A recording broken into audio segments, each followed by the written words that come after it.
에베소서가 끝났습니다. 지난주에 제가 에베소서를 말씀드리면서 정말 강조하고 싶었던 것, 다음에 다른 내용도 강조하겠지만은 우리 에베소서의 마지막에 분명히 우리는 성령으로 말미암아 하나된 존재로서 하나님의 성령 가운데서 공의를 행해야 된다라고 말씀드렸습니다. 공의. 전신갑주를 입으라 해서 진리거든요. 그리고 그 도움 받은 사람의 공의는 무엇일까요? 감사하는 것. 주님 안에서 참된 감사하는 게 공의입니다. 근데 우리는 내가 좀 소외된 사람이라고 생각을 하면 교회에서 나는 당연히 도와줘야지, 교회가 이런 것도 좀 해줘야지라고 하고 요구를 하게 돼요. 이건 공의가 무너진 거예요. 그리고 공의가 바로 세워진다는 것은 내가 하나님의 말씀에 순종하는 것이지 다른 사람이 잘못했네라고 이야기하는 것도 공의가 무너지는 겁니다. 그랬을 때는 진리가 하나님의 복음이 절대 설 수 없다는 것이죠. 그리고 여러분, 그 공의라는 것은 아까 말했듯이요, 교회를 사랑하면 자연적으로 나오는 필연적인 행동입니다. 그래서 교회 바닥에 쓰레기가 떨어져 있으면요, 쓰레기를 줍게 돼요. 왜? 우리 사랑하는 형제 자매가 모이는 이 교회에 쓰레기가 있다. 예배당 건물에 불과하죠. 그러나 여기에 모이는 존재들이 누구예요? 하나님의 형제 자매들이에요. 하나님의 형제들이 자매가 너 저편한 데 있으면은 이건 옳지 않다, 이런 마음도 공의예요. 공의. 근데 우리는 이런 것은 성령 안에서 기도하라는 것입니다. 성령 안에서 기도하라는 건 뭐예요? 우리에게 주신 하나님이 원하시는 그 한 길이 발견되어져 너희들 가야 된다라는 것입니다. 네, 그래서 에베소서를 마쳤고요. 이제 빌레몬서를 하도록 하겠습니다. 빌레몬서를 우리가 서론부터 나면 신이 통치를 하는 것입니다. 그래서 필립보를 볼 때 그 사람들이 그래서 왜 사도 바울이랑 부딪혔나라는 것을 살펴볼 필요가 있는 거예요. 유대인의 인구가 적어서 회당이 없었기 때문에 사도 바울은 초창기에 전도할 때 유대인들이 많은 곳은 회당에 가서 전도했어요. 왜냐하면 예수 그리스도의 예언을 구약을 통해서 많이 들은 유대인들에게 복음을 먼저 전했거든요. 그래서 어딜 가든지 회당에 들어가서 논하면서 예수 그리스도를 전파했던 게 바울인데, 그런 회당이 없었어요. 그래서 회당이 없어서 사도행전 16장 13절에 보면 회당인이 강가에서 기도하는 여인을 만나서 전도하게 되고, 그것이 빌립보 교회가 되는 시초가 되었다는 것이죠. 그래서 사도 바울이 강가로 갔던 거예요. 회당으로 전도해야 되는데 이거 어디서 전도해야 되니까 방황한 거예요. 방황하다가 기도하는 무리들을 봤는데 거기 가서 이제 복음을 전한다라는 것이죠. 자, 그래서 설립을 보면요, 사도행전 16장에 유럽으로 건너가라고 하신 거예요. 유럽. 원래 유럽으로 가려고 하지 않고 일하시는 분이 누구다? 하나님이시라는 거예요. 우리는 성령의 음성을 간구해야 되고 기도함으로 드러낼 줄 믿습니다.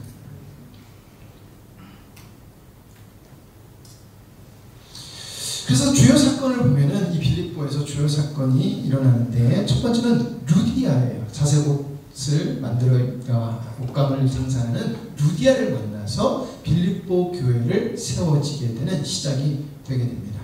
두 번째는 거기서 하나님의 능력으로 귀신 들린 여종을 고쳐주는 바람에 그 주인이 그 귀신 들린 여종을 통해서 돈을 벌었는데 못 벌게 되니까 고소를 한 거예요. 그래서 감옥에 갇히는 사건이 세워지게 된 거예요. 그래서 빌립보 교회는 유럽의 최초의 교회다라는 것입니다. 넘어가겠습니다. 자, 주요 내용을 보면은, 에바브로디도를 통해서 전달된 빌립보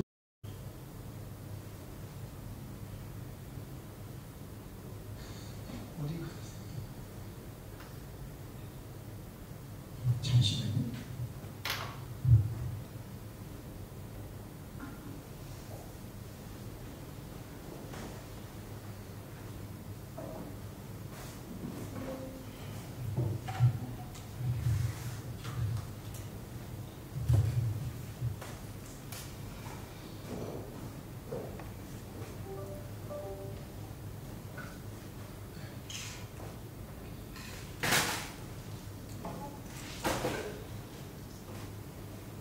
를 주면서 하나님의 말씀 그리고 그 교회에게 필요한 말씀을 주는 것이 빌립보서이다라는 것입니다. 그래서 첫 번째는 문안으로 해요. 감사합니다라는 거겠죠. 그래서 교회와 그 교회의 직분자들에게 감사합니다라는 말을 합니다. 그래서 첫 번째 감사는 복음의 사역에 함께하는 빌립보 교회를 향한 깊은 감사를 하고요. 두 번째는 후음을 통해서 드러난 그들의 사랑과 지식이 더욱 풍성해지길 위하여 감사의 기도를 드리게 됩니다. 그러니까 우리가 선교를 하고 그러면 그냥 감사로 끝나는 게 아니라 더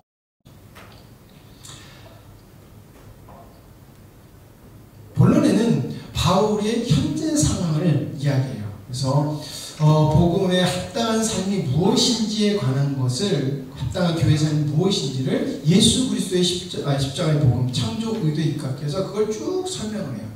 그냥 설명하는 것이 아니라 자기가 어떻게 하나님의 은혜 가운데 하나님 성령의 인도 가운데서 행했는지에 대해서 정확하게 설명을 해준다는 것입니다.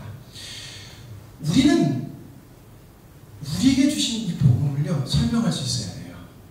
근데 그냥 지식으로 한 게 아니라 생명으로 설명할 수 있어야 돼요.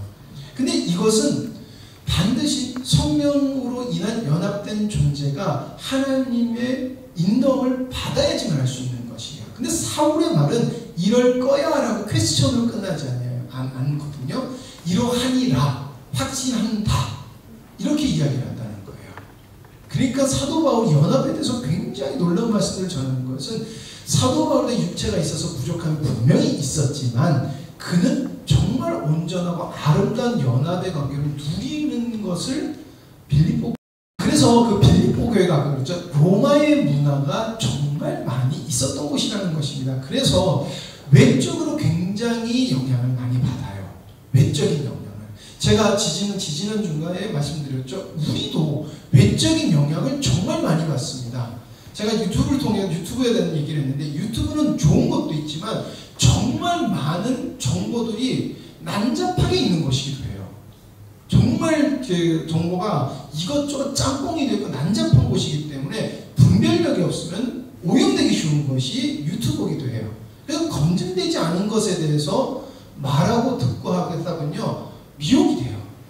제가 어제도 말씀드렸지만 우리는 원래 세상에 속했던 자들이기 때문에 우리의 생각은 세상에 굉장히 쉽게 빨려 들어가요. 그거를 하지 말라고 하신 것이 우리에게 주신 십자가의 복음과 창조 의도의 관점을 주신 거예요. 그러니까 이걸 가지고 보배를 발견해내야 되는 것이에요. 그게 좋으니까 우리 교회로 가져오면 안 돼요. 그것처럼 로마의 문화에 지금은 그게 문화잖아요. 유튜브, 뭐 틱톡, 인스타그램 뭐 이런 것들 이게 문화거든요. 이게 교회 안에 들어오는 것은 분별해야 된다는 것입니다. 적 사랑으로, 평안으로 이게 다 주님 안에 있을 때의 열매라는 것이에요. 그런 것들로 이루어가야 된다라는 것이죠. 자, 그리고 교회 내적 요소들에 대한 성도들의 자제가 되겠는데 빌립보 교회도 분열이 있었어요. 교인끼리 부딪힘이 있었고 그래서 죽는구나 할 때까지 갔었는데 하나님의 은혜 가운데서 그가 살아나심으로 회복을 하게 돼요. 그래서 그 감사와 자기를 하나님의 복음에 동참하는 그 감사와 함께함을 그들에게도 전하면서 이 복음에 함께하는 자라는 것을 강조하게 되는 것이죠. 네. 그리고 거짓 가르침에 대한 경계예요. 여러분 거짓 가르침이라는 것을 사도 바울이 여기는 할례와 인간적 성취, 자만에 대한 경고를 하거든요. 할례는 뭐예요? 어떤 특정한 행동이 구원받을 수 있어. 우리는 그거 생각 안 하고 있죠. 그렇죠? 우리는 어떤 특정한 행동이 구원받을 수 있어 라고 생각 안 하죠. 그렇죠? 근데 우리에게 그런 모습이 있는지 제가 말씀드릴게요. 그래가지고 구원받겠어? 이거예요. 그래가지고 구원받겠어? 이겁니다. 네. 특정한 행동, 너 행동을 보니 너는 구원 못 받겠구나. 이게 너 할례 안 받았으니까 너 구원 못 받아. 그리고 내가 했다는 열심히 했다는 자만을 경계하라는 거예요. 너 그렇게 하면 진짜 하나님 앞에서 죽이 된다. 안 된다라는 것이죠. 두 번째는 현세의 완전함을 주장하는 자들에 대한 경계. 이렇게 해야 완전한 거예요. 우리는요 이 땅에서 완전할 수가 없습니다. 온전할 수 있어요. 왜요? 성령으로 말미암아 오늘 하루를 바르게 살아가면 우리 주님 앞에서 온전하게 살아가는 거예요. 완벽하게 살아갈 수는 없습니다. 그런 온전함은 주님의 완벽한 거 없는 거기도 해요. 그렇게 우리가 날마다 주님으로 온전해지면은 여러분 어떻게 됩니까? 우리는 장차 하나님의 나라에 가서 완성된 나라를 경험하는 것입니다. 그래서 그리스도를 더 잘 아는 것과 그리스도를 향해서 우리는 계속해서 뭐 해야 된다? 전진해야 돼요. 내가 전진했어요. 그래서 내가 이 정도의 성장한 모습을 보여주잖아요. 그러면은 반드시 바르게 성장했다라고 하면 그러면 우리 형제 자매들 보는 사람들이 어떨 거예요? 이영훈 목사가 성장했네라는 것을 느낄 거라는 것이죠. 주님이 드러나시면 느끼게 되겠죠. 근데 제가 계속해서 주님으로 달려가요. 그러면 어떨까요? 시간이 지나면 지날수록 성장하는 게 날마다 간다는 거예요. 주님을 더 잘 알고 주님을 닮아가려 할 수밖에 없다는 것이죠. 자, 잘못된 가르침을 본받는 것에 대한 경계라는 것이요. 여러분, 우리 교회는 그런 것이 없을까? 예, 우리 교회도 그런 것이 있습니다. 내 생각에는 이겁니다. 내가 봤을 때는 이거예요. 정말 우리가 조심해야, 제가 잘 모르겠지만 혹시 이게 아니라 내 생각이라고 말할 수도 있어요. 라는 말을 하셔서 그게 잘못 사람들한테 꽂히잖아요. 그러면 그 사람들이 잘못된 길을 가요. 그러면 그것을 고치려면요 다시 백을 해서 고쳐야 돼요. 우리는 하나님 잘못했어요 라고 끝인 줄 아는데 아닙니다. 내가 길을 가다가 주님의 길을 가다가 잘못된 길을 갔잖아요. 잘못됐네. 그럼 어디로 가야 돼요? 왔던 길 다시 되돌아가요. 내 생각과 내 뜻대로 가 이렇게 해요. 그리고 아니네. 그리고 또 여기 가만히 있어요. 아니네. 그리고 또 이대로 또 살아요. 아니네. 이거는 어떻게 돼요? 야곱이 60년간 그 일을 한 거예요. 60년간. 잘못된 가르침은 나도 받을 수 있지만 나도 줄 수 있다는 걸 명심하시기 바랍니다. 그래서 만약에 교제를 나눌 때는 차라리 목사님 말씀 중에 가장 인상 깊었던 말을 그냥 전하는 걸로만 해야 돼요. 여러분들이 해석하시면 안 돼요. 여러분들이 해석하시면 안 돼요. 내가 봤을 때는 목사님이 이러시면 절대 안 됩니다. 그냥 목사님의 말씀을 그냥 하는 게 나아요. 왜냐하면 잘못 전했을 때 그거를 돌리는 게 생각보다 힘들어요. 생각보다 우리가 모르고 이렇게 고착화되는 것이 나중에는 정말 내 신앙을 많이 방해하더라는 것이죠. 넘어가겠습니다. 땅의 일을 생각하는 것을 경계하고 영원한 나라에 대한 소망. 여러분, 우리는 나는 예수 믿어서 부자돼야지 라고 하시는 분 여기 아무도 없죠. 그러니까 우리는 땅의 것을 생각한다라고 생각 안 하는데요. 내 열심과 내 생각과 내 주장을 하는 사람은 땅의 것을 왜 우리가 성령으로 말미암아 하나님의 음성을 들을 줄 알아야 돼요? 하나님의 일을 분별해내서 하늘에 속한 삶을 살려면 우린 주님에 대해서 분별해내야 되고 그래서 주님과 연합됨으로 동행해야 돼요. 그래야지 살 수 있어요. 여기서 아무리 열심히 하고 여기서 지식적으로 아무리 열심히 해도 이건 땅의 일이 될 수가 있어요. 그래서 교회에 대한 내에 대한 분쟁이 있다는 거 아까 말씀드렸죠. 그것을 교회 지도자 위치에 있는 사람들에 대한 이 분열이 있었어요. 내 뜻이 오라, 내가 오라, 내 방법이 맞잖아요. 그건 아닌 것 같아요. 여러분, 이것은 어쩔 수 없이 생길 수밖에 없습니다.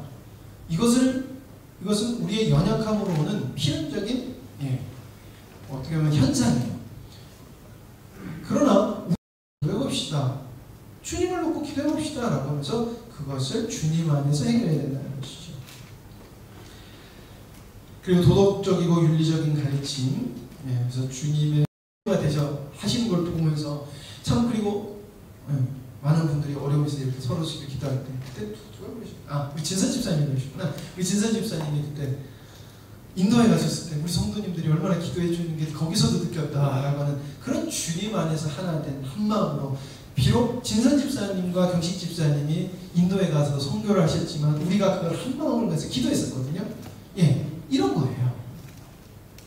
이런 염려와 그런 것들이 있어야 된다는 것입니다. 그래서 사도 바울은 주님으로 인해서 자기가 이제 새로운 삶에서 자기가 모든 것에 자족할 수 있다는 거예요. 자기가 없어도 괜찮고 있어도 괜찮고 힘들어도 괜찮고 편안해도 괜찮고 흔들리지 않는다. 자족한다는 것은 내가 만족해라는데 그 평안이 라고 했었죠.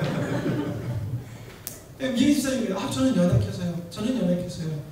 이런 연약하다는 말을 제가 아까 오전에도 얘기했지만 집사님이 그러시잖아요. 제가 제 스스로를 변호한다고 저는 연약하다는 말을 참 많이 한 것 같습니다. 근데 연약하다는 말 저는 이제 그것을 받아들이면서 연약하다는 말씀을 고백을 하시는 것이 변호도 있지만 여러 가지 외부의 요인으로 인해서 내가 정말 못하는 존재로 내 생각이 그렇게 변하기와 같이 이게 많이 섞이신 게 솔직히 보였거든요. 처음 주모니까. 근데 그 다음 말이 너무나 감사했습니다. 아, 나는 원래 이렇게 연약해서 안 되는구나. 그래서 주님을 바라봐야 되겠구나. 주님 하실 수 있는 주님이 있는데 내가 왜 이렇게 내 스스로 방어를 하고 있지?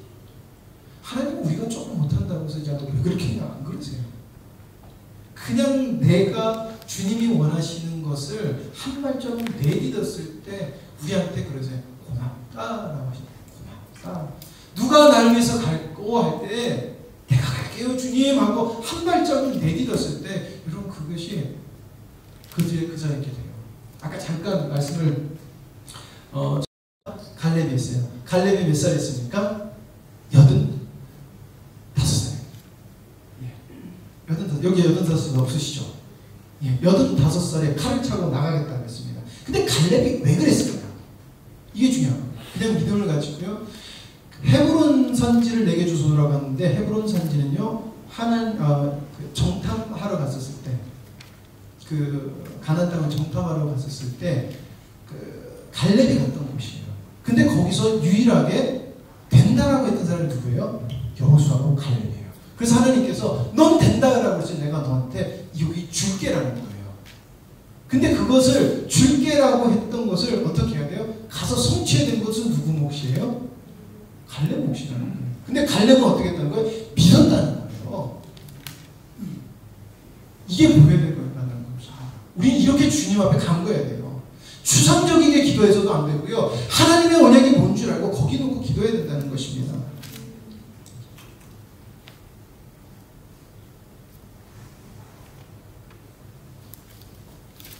사도 바울이 어떤 처지도 자족한 것은 사도 바울의 능력이었습니다. 당신에게 행하신 모든 것을 그는 알았기 때문에 여러분 우리는 형제 자매 있는 것 자체가 너무 감사합니다. 늘 점심을 먹을 때마다 감사해요. 우리 떡을 해주셨잖아요. 오늘만 한 게 아니에요. 그렇죠? 우리가 기쁜 일이 있을 때마다 그 기쁨을 함께 나누면서 떡을 먹어요. 떡을 이렇게 사오고 아니면 과일을 사오고 얼마나 풍성해요. 예, 말씀보다 예, 우리 쇼츠 그 있잖아요. 우리 그 음식 올린 게 2,000회가 다 돼가고 있습니다. 말씀은 해봤자 50회. 우리 사목계 요즘 최고 지금 올라가는 회 조회수가 사목계 50회예요. 여러분들 이러시면 안 돼요. 목사님 보시고.